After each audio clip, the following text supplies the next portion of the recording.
Early this morning, Melbourne time, the Australian-born Mary Donaldson became Queen of Denmark as her husband Frederick replaced his mother to become King Frederick X. They sealed it with a kiss in front of a crowd estimated 100,000. The King got quite emotional, wiped away a tear, and he promised Danes to do what kings should do: unite. At blive en samlende konge er i morgen.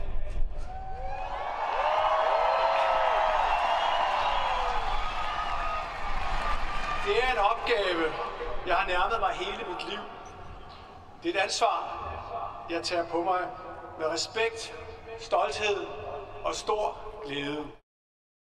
I see many Australians, especially Tasmanians, loving the idea that even one of us can rise to royalty. Good luck to her. Good on her. Good on her. Good on him. Yeah. Good on her. It's wonderful. Finally, an Australian on a throne somewhere. He seems quite at home. Good day and welcome back to Royal News Daily, where international politics wears designer coats, smiles politely for the cameras, and then quietly ignites global debate. Now let me throw a question straight at you. When a queen suddenly starts appearing solo, just as old scandals resurface, is it coincidence or communication? Because right now, Queen Mary of Denmark is saying plenty without actually saying a word. Before we get into this royal ripple effect, make sure you subscribe to Royal News Daily and click the notifications bell icon. That way, you stay ahead of every power shift, palace pause, and politically loaded public appearance. You will thank yourself later. Now let us talk optics. In politics, optics are everything. In royalty, they're oxygen. Queen Mary stepping out alone is not unusual in isolation. Royals split duties all the time. But context turns routine into revelation. These appearances are happening while renewed speculation around King Frederick's past behavior is making international headlines again.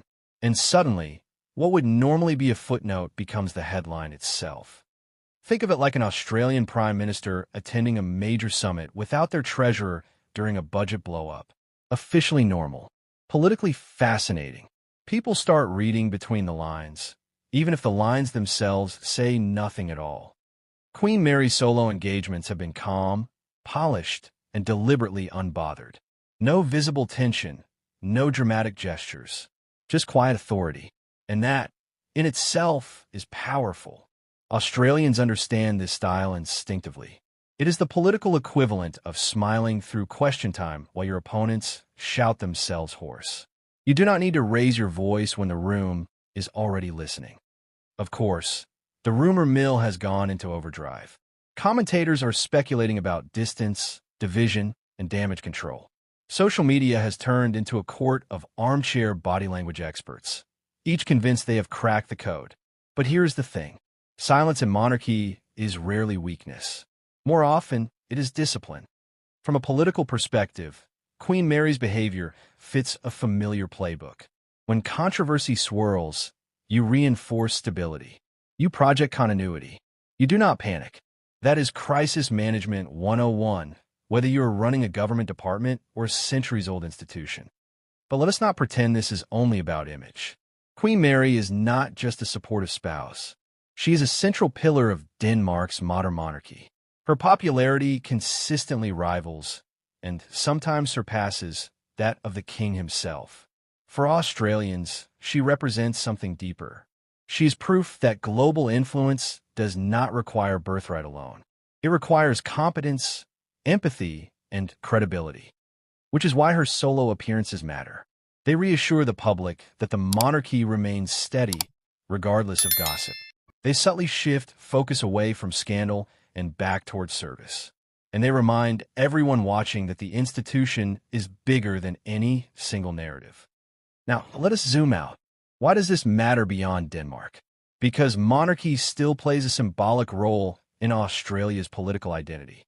Every royal controversy reopens conversations about relevance, accountability, and whether tradition still earns its place in a modern democracy. When Queen Mary appears composed and capable under pressure, it strengthens the argument that monarchy can adapt. When scandal dominates, critics sharpen their arguments. King Frederick, for his part, has remained largely reserved during this period. Some see that as indifference. Others see it as restraint. In politics, restraint is often misunderstood. It does not mean inaction. It means choosing not to escalate. The risk, of course, is that silence allows others to fill the void with speculation. And speculation, as we know, is never gentle.